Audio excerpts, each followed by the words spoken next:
За ихэвчлэн томоохон дата өгөгдөл дээр ажиллаж байхад тухайн дата өгөгдлийг хураангуулах, за бидэнд хэрэгтэй байгаа мэдээллээ тухайн дата өгөгдлөөсөө ялгаж авч хүснэгт байгуулж харах, фильтр оруулах гэх мэт шаардлага гардаг. За энэ тохиолдолд хэдүүлээ pivot table-ийг ашиглавал илүү ойлгомжтой хэлбэр байдаг. За тэгвэл pivot table-ийг өнөөдөр хэрхэн байгуулах, ашиглах талаар өнөөдөр үздэсгэе. За тэгэхээр тулд эхлээд тухайн pivot table байгуулах гэж байгаа дата өгөгдлөө идэвхжүүлж авах хэрэгтэй. Тэгвэл эхлээж дэлгэцэн тарагдж байгаа шорткатыг оруулна. За ингээд тухайн дата өгөгдөл маань тэрчгээрээ сонгогдож байгаа гэж ойлгож болно. За түүнийхээ дараагаар inserts руу орлоо. Pivot table гэж байгаа. За pivot table дээр дарахад за энэ цонх нээгднэ. За энэ цонхноос бид нэр тухайн pivot table-ийг шинэ worksheet дээр байгуулах уу эсвэл яг одоо ажиллаж байгаа worksheet дээр байгуулах уу гэдгийг сонголт гарч ирнэ. Ихэвчлэн бид нэр шинэ буюу new worksheet гэдгийг сонгоод OK дарна. Ингэм бол илүү ойлгомжтой байдаг. За эндээсээ хэдүүлээ pivot table маань ийм байдалтай харагдана.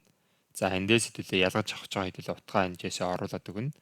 За region-ээр нь хэдүүлээ борлуулалтын орлогоо ямар байгааг харъя.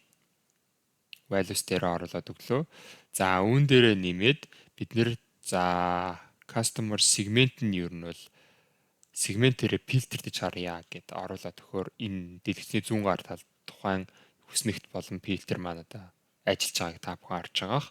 За энэ дээрээ бид нэр тухайн pivot table ойлгомжтой илүү харахад хялбар байдлаар яаж өөрчилж болно. За энийг хэдүүлээ ингээд өөрчилчихье.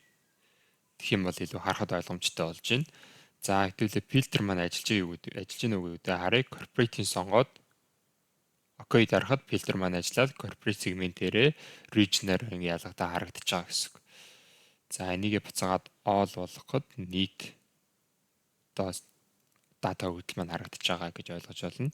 За ингэх мэтлэн pivot table-ийг бид нэр ашиглах нэ. За тэгвэл pivot table-ийг бид нэр хэрхэн shortcut ашиглан оруулах боломжтойг үзье. За мөн адил тухайн дата өгөгдлүүдээ сонгоод авчлаа. Түүний дараагаар дэлгэцэн тарагдж байгаа shortcut-ыг оруулахад pivot table-ийн маань нөгөө байгуулах байгаа нөгөө шинэ worksheet дээр байгуулах уу эсвэл одоо ажиллаж байгаа worksheet дээр байгуулах уу гэдэг тухайн цонх маань гараад ирнэ.